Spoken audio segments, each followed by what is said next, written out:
¿Cómo están? Bienvenidos a Combinación Clave. Estamos listos ya con nuestro panel de día miércoles. Francisco Martorell. Pancho, ¿cómo estás?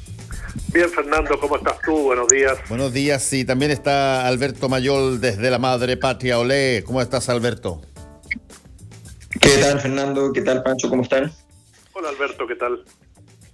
Se produjo ayer una sesión de votaciones bien interesantes, donde hoy día están, recriminándose personas por aquí y por allá, en fin, porque tanto se votó el cuarto retiro en la Cámara y la prolongación de la presencia militar en el sur, en el Senado. Y ahí es interesante porque los votos esenciales de Carolina Goich y Jorge Pizarro fueron determinantes para prolongar el estado de emergencia en la macrozona sur. Y hay una serie de recriminaciones hoy día sobre lo que es tener oposición unida o no tener oposición unida, pero en términos estrictos, ¿para qué estamos con cosas? Esta oposición hace mucho tiempo que tiene divisiones bastante fuertes y sobre todo tiene a la hora de las votaciones posturas individuales que con toda legitimidad, me parece a mí, y distinta, aunque uno pueda discrepar o compartir aquello, no siguen un camino común. Y desde ese punto de vista, ¿cómo están viendo eso, Francisco?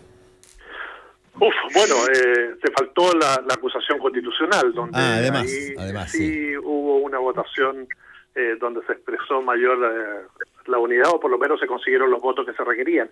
En la Cámara, sí. En la Cámara. Esto viene desde hace años, es decir, este sector al que llamamos centro-izquierda del país, que gobernó durante muchos años, que primero fue la concertación, luego la nueva mayoría, etcétera, ha tenido siempre espacio. Ahora yo creo que lo que ocurrió ayer en dos aspectos, creo que efectivamente era muy difícil que tras lo ocurrido en la Araucanía en los últimos días, el gobierno no contara con los votos para renovar el estado de excepción. Y en ese marco, por eso se escapa Jorge Pizarro sin muchas marcas, y Carolina Goich también.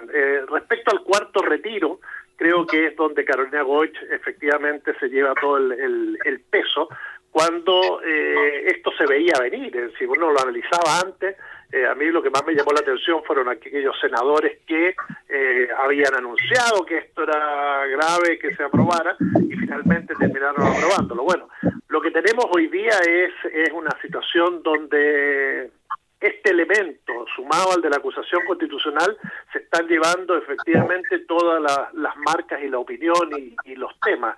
Y en ese sentido están de alguna manera pintando las últimas 2 semanas, o van a pintar las últimas 2 semanas de la campaña electoral. Carolina Goich tendrá muchos argumentos.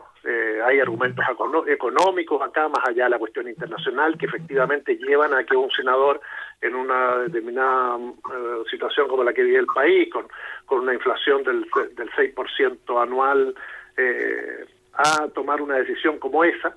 Pero también hay cosas internas que sabemos que se juegan, reproches, etcétera, que vienen del pasado, no solo con la candidatura de Yanna Proboste, sino con la forma en que ella misma fue tratada en la democracia cristiana. Y por otro lado, bueno, tenemos la acusación constitucional que va a seguir marcando fuerte el tema, pero sí, esta oposición hace muchos años, cuando también era oficialismo, tampoco se mostró tan unida a la hora de votar ciertos temas. Y creo que estos temas son muy transversales y efectivamente puede ser que algunos se escapen. Se escapó en este caso Carolina Goich, Jorge Pizarro, se escapó Pepe Auto hace mucho tiempo en muchas de las votaciones, y se van a seguir escapando, como también ocurre en el oficialismo, donde algunos diputados y senadores suelen votar más cercano a la oposición, como ocurrió con el caso de Marcela Sabat y Osandón ayer en el tema del cuarto retiro, porque los partidos ya no son tan fuertes ni mandan, y los liderazgos parece que tampoco, como para imponer votos. Alberto, ¿tú cómo estás viendo esta situación? Sí, yo creo que voy a ser bien fome, pero el, a ver, son tres fenómenos altamente sísmicos. O sea, nadie podría haber imaginado, no digo hace un par de años, obviamente hace un par de años era inimaginable, pero digo hace un par de meses incluso, que se pudieran juntar en la misma semana una acusación constitucional aprobada en su primera instancia, una discusión sobre otro retiro más de fondos de pensiones, o sea que era directamente surrealista en un momento determinado, y al mismo tiempo la activación de un marco institucional exótico para enfrentar la crisis de la Araucanía, militarizando la zona. Bueno, esos tres elementos nos hablan de un clima de crispación, de conflictividad importante. Dos de ellos constituyen lo que yo entiendo como un escenario destituyente del poder político por un lado y destituyente del poder económico por el otro, que es la acusación constitucional contra el presidente y los retiros de las AFP. Y el otro tiene que ver fundamentalmente con lo que produce todo este escenario, que es la suma de todos los miedos, en el fondo, ¿no? Y la búsqueda de las soluciones más cortas posibles, más sencillas posibles, que en alguna parte de la población naturalmente y comprensiblemente, aunque no razonablemente, pueden penetrar en momentos como este. Entonces, a mí lo que me parece interesante de este escenario es que tenemos tres objetos de gran intensidad simultáneamente, y eso requiere un proceso de integración en la sociedad. La sociedad tiene que ser capaz de entender su propio proceso, cómo se hace cargo de tres cosas altamente estresantes, altamente complejas, altamente disruptivas al mismo tiempo. Bueno, ese proceso de comprensión, a mi juicio, solo tiene hoy día un camino que más o menos logró llenar un poco el vaso, a mi juicio, que fue lo que pasó en la acusación constitucional. Lo que pasó, eso que algunos llaman espectáculo o circo o lo que sea, a mi juicio fue una combinación bien interesante, porque por primera vez en muchísimos años en la historia política de Chile, yo diría que en 20, al menos 25 años, se juntó activamente una dimensión operativa, o sea, una dimensión funcional, una acusación constitucional que tiene efectos políticos reales, con un rito al mismo tiempo. La política normalmente tiene las dos dimensiones juntas. Lo normal es que la política sea rito y funcionalidad al mismo tiempo. Pero nosotros nos habíamos acostumbrado a que una cosa era el rito, ritos vacíos, o sea, vamos a abrir la puerta de Morandé 80 por Ricardo Lagos y vamos a decir que somos más democráticos, o operacionalidad total. Vamos a ahorrarnos la plata del Transantiago, pase lo que pase, Andrés Velasco. Esas dimensiones, rito, operación, estaban separadas y sistemáticamente separadas. Cuando había operación no había rito, cuando había rito no había operación. En este caso se juntaron y me parece que eso dio un clima distinto que si hubiese sido aprovechado por la oposición, podría haber, y si todavía son capaces de conservarlo, podría generar un efecto político importante en lo que queda del proceso, en lo que viene del proceso político y en lo que queda del gobierno de Piñera. Sí, tú estás refiriéndote como el rito, el discurso de 17 horas de Jaime Naranjo, digamos, para esperar una votación, que claro, ya se había, yo contaba acá que no es primera vez que pasa, ya se había hecho el año 93, cuando el diputado de la UDI, Jorge Ulloa, habló durante 7 u 8 horas esperando el retorno de Pablo Longueira de Concepción para votar. En ese entonces no era una acusación constitucional contra el presidente, sino que contra 3 ministros de la Corte Suprema y el auditor general del Ejército, Fernando Torres Silva. Pero parece que pocos de los que han calificado de circo esta situación recuerdan que tuvieron su señor Corales también. Sí, esto no es una cosa que en general las disposiciones que están abiertas a la política para poder ser utilizadas en determinados casos no necesariamente están ahí solamente de adorno, sino que de hecho se usan. Y aquí no fue la primera vez, digamos. Pero sí, fue particularmente pintoresco, y estoy de acuerdo contigo en que el rito se comió el contenido en este caso. Sí, y ahí, Fernando, es importante porque fue tomando mucha fuerza la acción de Naranjo. Partió como algo y con mucha gente diciendo, bueno, otra vez van a dar espectáculo en la Cámara de Diputados, otra vez van a dedicarle mucho tiempo a algo cuando hay cosas más urgentes que tratar, y poco a poco esta cuestión media épica, esto de centrarse en una persona que va a tener que hablar 14, 15 horas para que llegue un diputado que está en cuarentena, es decir, todo eso fue haciendo que el gesto se convirtiera en algo más importante, y empezaron a seguirlo los medios y los canales online y las transmisiones por YouTube, y todo en vivo fue captando la atención de la gente. Es decir, creo que en ese sentido ese rito permitió además mostrar a una oposición que está dispuesta a hacer un gesto épico que muchas veces lo habíamos perdido, y efectivamente eso está generando un cierto impulso. Ahora, yo creo que lo fundamental es que además le sacó,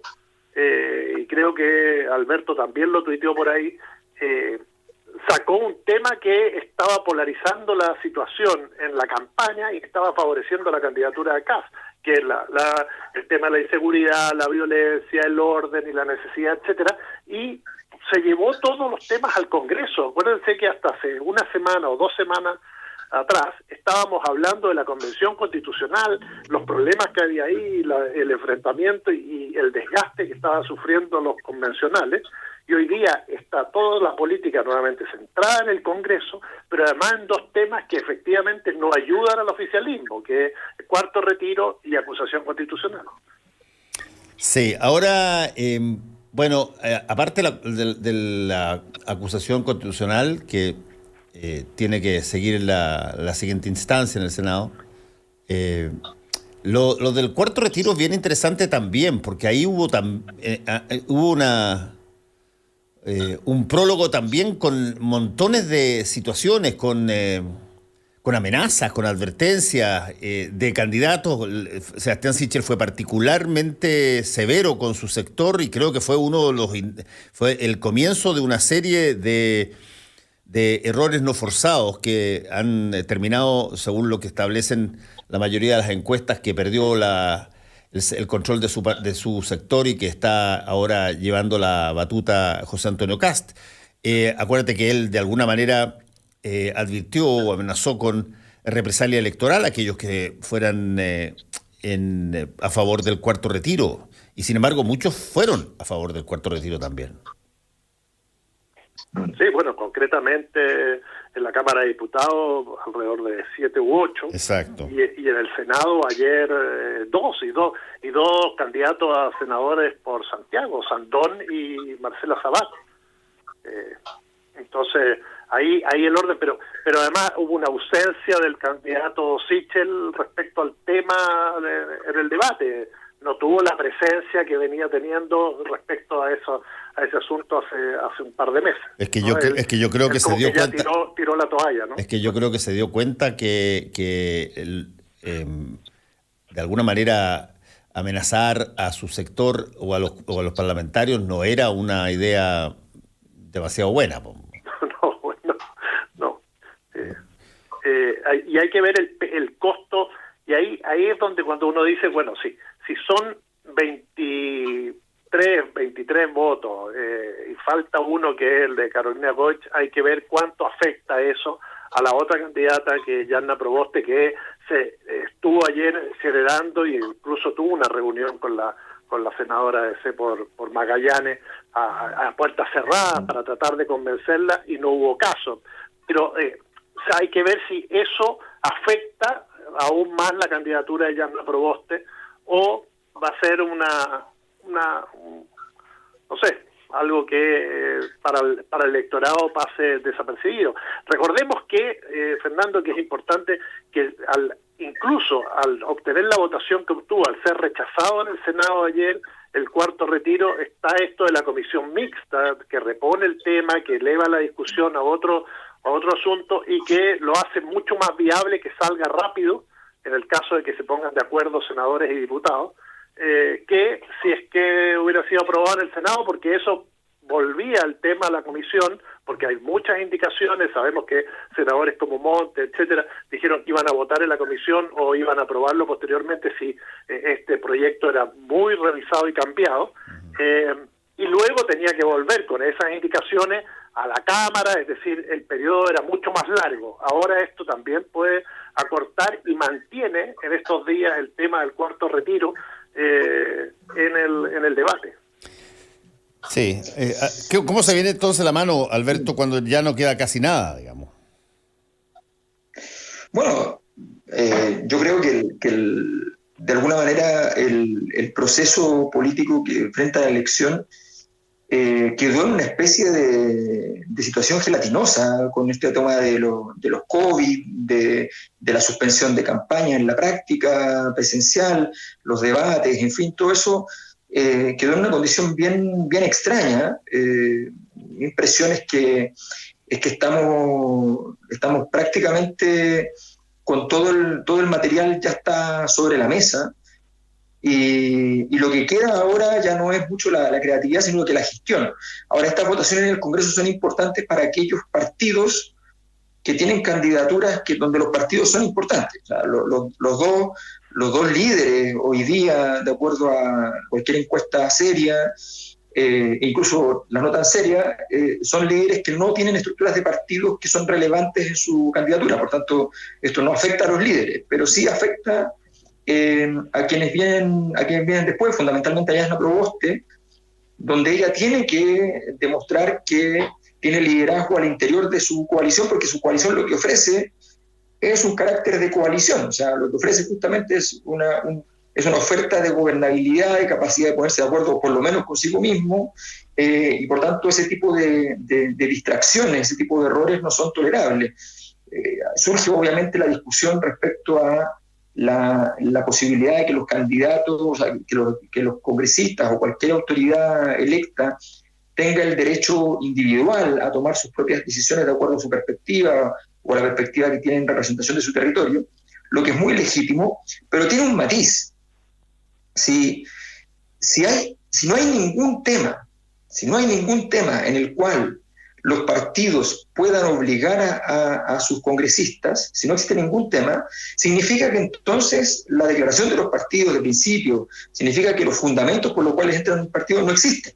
Y significa una cosa más grave, significa que los partidos entonces son un lugar donde uno llega para ser candidato sin que le pidan firma, o una bolsa de empleo, o un conjunto de mecanismos simplemente operacionales y no políticos. En ese contexto, yo creo que es importante establecer, definir por parte de los partidos cuáles efectivamente son los lineamientos que ellos consideran fundamentales. Porque en esos momentos como este, que hayan personas que se salgan de la línea del partido en cosas que los partidos supuestamente están considerando vitales, esenciales, definiciones fundamentales de su propio principio, bueno, suena extraño. O sea, no, la verdad es que a mí me parece que hay un límite para la gente que está dentro de los partidos en su libertad y autonomía de operación en términos de las votaciones. Pero claro, en la forma en que está hecha la política en Chile, hacer eso hoy día suena prácticamente autoritario. Sí, sí. Pero yo ahí, Alberto, creo que cuando hay temas que efectivamente dañan mucho a los liderazgos, cuando hay como cierto consenso respecto a la necesidad de aprobar una ley que representa valórica, ideológica o hasta prácticamente al sector. Pero en el respecto al cuarto retiro, y aquí mi tema, y por eso decía, no sé cuánto pueda dañar el liderazgo de Yasna Proboste y ahora incluso el de Sichel, es decir, creo que no les permite tal vez crecer, no sé, habría que analizarlo y ver el tema. Hay un coro de voces hoy día de todos los sectores. Recordemos que hasta Claudia Sangüesa, que es representante del programa económico de de Gabriel Boric de alguna manera ha dicho que es una mala política pública, que no le recomendaría al candidato del sector que se aprobara el cuarto retiro. Entonces, eso, y además tampoco es una estampida, porque realmente cuando tú ves una estampida, no sé, 5 o 6 votos que se te van, si hubiera pasado con Insulza, con Monte, con Jimena Rincón, etcétera, el liderazgo estaría... Pero lo hemos conversado antes, este cuarto retiro primero no concita el interés o la necesidad, justamente porque está el IFE y hay otros apoyos dando vuelta fuertes, de que la oposición hubiera estado ahí muy presente. Entonces, creo que en ese marco, esta vez no daña tanto a Yarna Proboste por este coro de voces, repito, que de alguna manera se opusieron, sumado a esto que se ha dado muy fuerte y que hay que analizar cuánto es de afuera y cuánto es de adentro. Recordemos que el petróleo sube, que la benzina está casi a lucas el litro. Todo eso hace que también genere cierta incertidumbre. Hay una serie de factores que hacen que esta vez no creo que dañe a Yarna Proboste como si esto hubiera sido el segundo, tercero o el primer retiro. Sí, por último, Alberto y Pancho, bueno, está la acusación constitucional, que, bueno, ya se rechazó, y sobre todo también cosas prácticas, como por ejemplo la extensión del estado de emergencia en la macrozona sur, donde incluso hubo varios personas que tienen autoridad en esa zona y que hablaron de que durante el estado de emergencia habían bajado la comisión de delitos o el número de situaciones violentas, y por lo tanto se validaba la proyección de esa situación. ¿Qué tanto el que una zona del país esté bajo ese tipo de estado excepcional de alguna forma genera un impacto en el resto del país? ¿O ustedes ven, Alberto, que eso es una cosa que está tan ligada a un fenómeno puntual de esa zona que el resto del país no lo asume como si es algo propio, digamos? No, yo creo que estos son fenómenos que inciden culturalmente, que se proyectan, que tienen una extensión mucho más amplia que el territorio. Son palabras fuertes, un estado de excepción, un proceso de militarización, en fin, son términos que producen un efecto.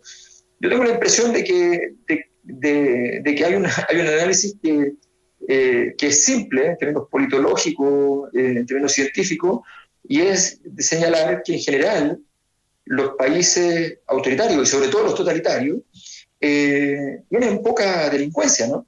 Poca delincuencia no estatal, al menos, porque evidentemente a mayor nivel de vigilancia hay menos delitos y hay menos criminalidad.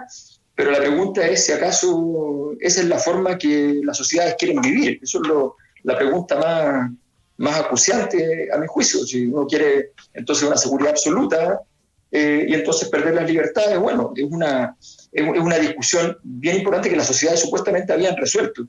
Creo que ese es el tema de fondo, y a mí me parece sorprendente de alguna manera que estemos en este proceso. Lo entiendo como una acción, y este plebiscito también lo entiendo como una acción más bien electoral. O sea, efectivamente hay un interés de que antes de ocurriera esto, pero me llama la atención, por decirlo políticamente, que haya gente como el mismo Felipe Kast que se suba a este tema y se suba a todos estos temas y vaya a apoyar a José Antonio Kast en circunstancias que su proyecto político evidentemente queda en las antípodas, dentro del sector, pero en las antípodas, y entonces se descapitaliza.